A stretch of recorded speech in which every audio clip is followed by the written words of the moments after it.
Welcome to my how-to and review for the Karcher K2.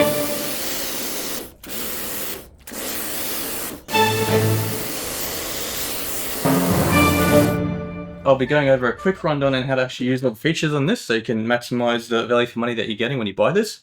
And then I'll give it a personal review on how I personally feel that it performed in my front driveway.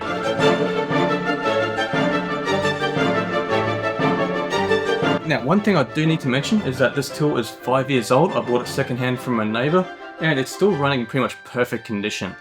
And so just note that the model that you may buy may have the switches and buttons in slightly different spots, but at the end of the day, there hasn't been too many changes to the K2 model in the last 5 years. So first up, how do we actually use this? When you buy it, it's probably a good idea to get a garden hose with a plastic click connection that can plug into here.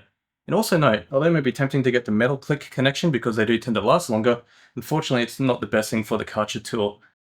With this tool, as it is out of the package, you have 11 meters of working room with this pressure line being 6 meters and this being 5 meters. And so if you feel like you need to be able to walk more than 11 meters away from a power point, it might be worth considering getting an extension cord when you're buying this as well.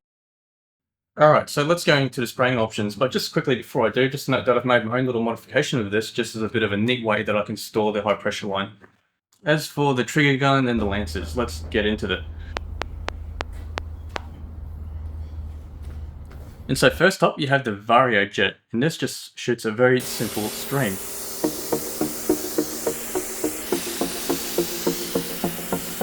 And you can also adjust the pressure that is coming out of this. And so if for whatever reason you're not liking the full pressure that can come out of this tool, which is 1750 psi by the way, you can basically just adjust it by changing the settings across here. So note here you got it on max, and then you pretty much would use max in pretty much most use cases, apart from if you wanted to use detergent, and then you can put it down to mix, with the arrows pointing at mix, and that's if you want to introduce detergent into the stream. But I'll go into more detail about that later on. Now, to connect it into the lens is pretty simple, and this applies for all the connections. All you have to do is basically just put it in like this, and then rotate it 90 degrees, and that's it. It's that easy. And same deal for removing it too. You sort of just press down a little bit, rotate, and out. So that's the Vario Jet. And now we'll move on to the Dirt Blaster. So this Dirt Blaster pretty much only has one setting, and that's at maximum power. It sort of redirects the jet stream to be constantly hitting dirt from slightly different directions, which is obviously going to be better at loosening or agitating stubborn bits of dirt that you're trying to get off the concrete. So this is actually a pretty handy tool, and as you can see from the footage here, it actually is a lot more efficient than the Vario Blaster.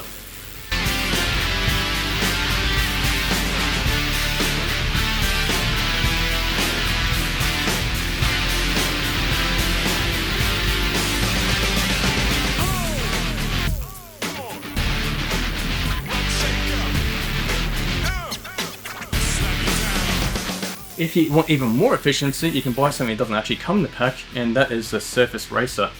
And the way this works is when the water shoots through, the water power actually rotates this little component here, and there'll be water shooting out of here and here.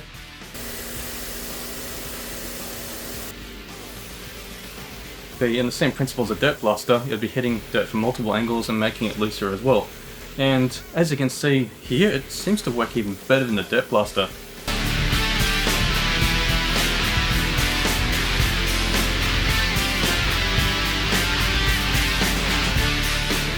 But in order for any of these lanterns to work, you obviously have to plug it in.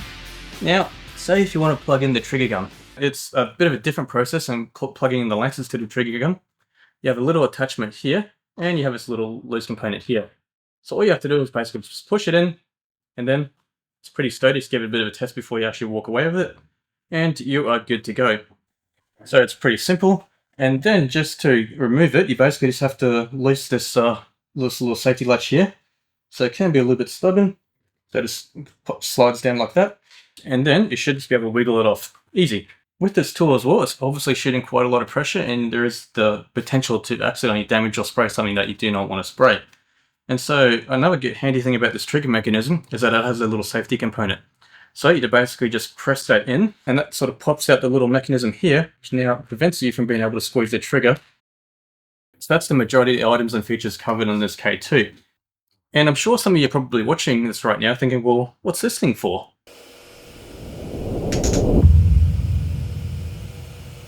Well, the idea of this is if you actually want to introduce detergent into the mix. And so it's pretty simple. You plug this into a detergent bottle, and then on the lamps, also remember to turn it from max power down to mix. And then you'll find that it'll spray detergent.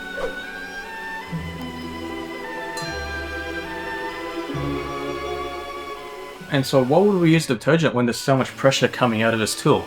Well, although 1750 psi is quite a high number, unfortunately it isn't high enough to actually get all stains. And so with detergent, what this basically does is that it acts as a solvent, which is a fancy way of saying is that it turns physical mess or physical stains into liquid stains.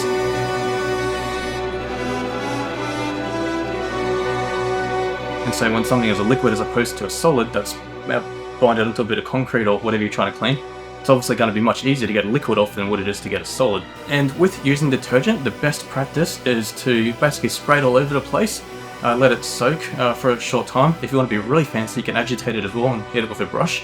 But let's be honest, not all of us are that keen. And then after it's agitated and it's still wet, we'll then hit it with pressure washer. But if you live in a part of the world where the sun is pretty aggressive and the detergent would dry within 30 seconds, it's not the end of the world if the detergent actually dries. I mean, as you can see from this footage here, the footpath is completely dry again. As soon as I hit the pressure washer, detergent that's on the concrete is foaming up again and doing its job again. And so, although it's not the best practice, it's still somewhat effective. Alright, so pretty soon we'll get into the routine for starting this up.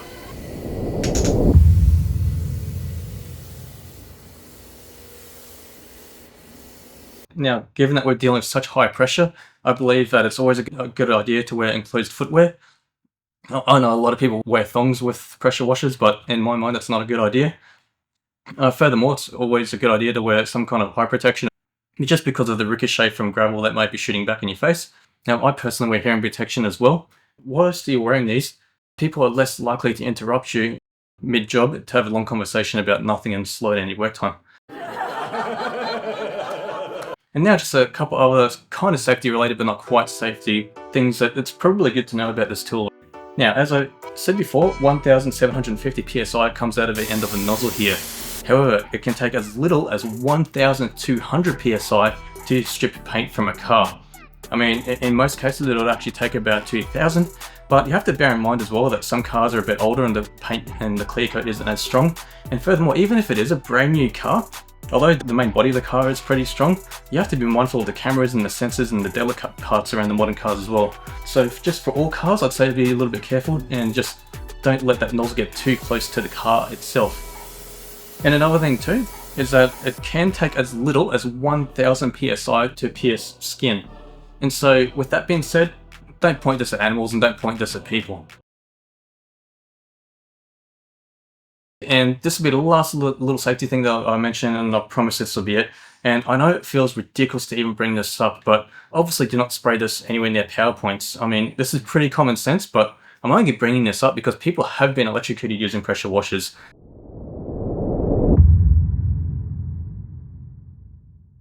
Anyway, now let's actually start this up.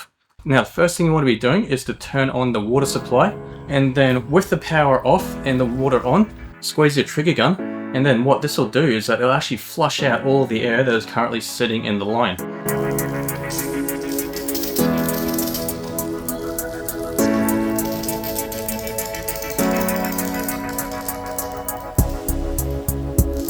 This isn't an essential step, but why is it good to do this? Well, for the pump that is inside the Karcher, it's just not ideal for it to be fluttering between pumping air to pumping water. It gives it like a bit of mini shock, and if you do this on a regular basis, it's not going to be good for the Karcher. And I mean, yes, sure, they're guaranteed for 7 years, but ideally we want these to be lasting far longer than 7 years. Alrighty, so now that we've flushed all the air out of the line, we're basically good to go. It's pretty simple. You have your trigger gun and your lamps connected, you have the power point on, you have your tap running, and all you have to do is spray this from off, which is the 0, to on, which is the 1. And now for some troubleshooting things that you may come across. If you find it's a hot day and you've been working away for quite a long time, and then suddenly the machine just stops on its own and you feel the outside of the machine and it feels pretty hot. What's probably happened here is that you've triggered the thermal sensor. So this is basically a built-in component just to stop the machine from overheating. And so if this is the case, there isn't really too much you can do in the short term. Just unplug it, put it in a shady area, maybe have a lunch break, go away for a snack, and then by the time you come back, it should be back to operating as per normal. Alrighty, so let's just say now that you've finished cleaning whatever you want to be cleaning with this, and now you want to pack it away. As tempting as it is just to turn everything off and disconnect everything and throw it into storage somewhere, there are actually a few best practices in the shutdown procedure as well. And so it's a little bit of the opposite of what you do when you start this up, where the first thing you want to be doing is turning off the water and then also disconnecting the water. But leave the power plugged in, and then for about 5 seconds just squeeze this in, and the idea of this is to actually flush any remaining water out of the whole system, both out of the pump and also the high pressure line. And so why do we do this? Well, there's two main reasons, and so the first reason being is you get quite a build-up of limescale, and just like someone with an unhealthy diet getting clogged arteries, it's sort of the same effect. You get a bit of a gradual build-up of limescale, which is going to decrease the performance of this tool long term. And with that as well, it's you may get a bit of mold building up as well. Mold is just not a healthy thing to have around. And the second reason being is that if you live in a colder climate where the water freezes overnight, what could happen is the water that is still stuck inside of the machine then turns into a solid, and the solid could actually sort of rip apart the internal plumbings of the machine. And so with that being said, if you use this literally every day, and if you live in an environment where nothing ever freezes, you can get away with not flushing out of a line. This is more of just a thing to do if you're putting this away for a long-term storage. And now, as for the review, if you need something that's just a little bit more powerful than a garden hose and you just have a little bit of light mess to clean up, well then this tool will easily be enough for you. And with the high pressure line being 6 meters and the power cord being 5 meters, this tool just weighing 6 kilograms, I think they're pretty good design specs, because if you're having to cover an area that's bigger than an 11-meter reach, well then this is probably not the right tool for you, and you probably need to consider something a little bit bigger. But if the area that you're working on has less than an 11-meter reach, this will be appropriate. Now for those really stubborn stains that are sort of really embedded into the concrete, you may take more than one pass, and unfortunately sometimes you may even have to go over it with the racer and then hit it again later on with the dirt blaster. And so you may have to go over certain areas 2 or 3 times. And so if you're only cleaning a small area, that's obviously not a problem. If you're trying to pressure wash a very large area, like say a very long driveway, that will get pretty frustrating and you will get over this pretty quickly. Now as far as how it feels to use, do you get fatigued? Is there any ergonomic mistakes? I'd say on that front, no. It's a pretty simple tool. It weighs 6 kilograms, so it's pretty easy to drag around, and even if 6 kilograms is too much for you, there are wheels so you can drag it around. It's pretty comfortable to use, the trigger gun's pretty comfortable to hold, and so this is pretty much everything that I have to say about the K2. Now, personally, I'm in a situation where I was living in a small little townhouse, but now I've moved into a proper standalone house. I personally will be upgrading to the K5. And so if you found this review handy and you are considering moving to a bigger house yourself, please subscribe, because that way you'll be notified when my review of the K5 comes out. Anyway, as per usual, thanks for watching, and don't forget to like and subscribe and all that other stuff.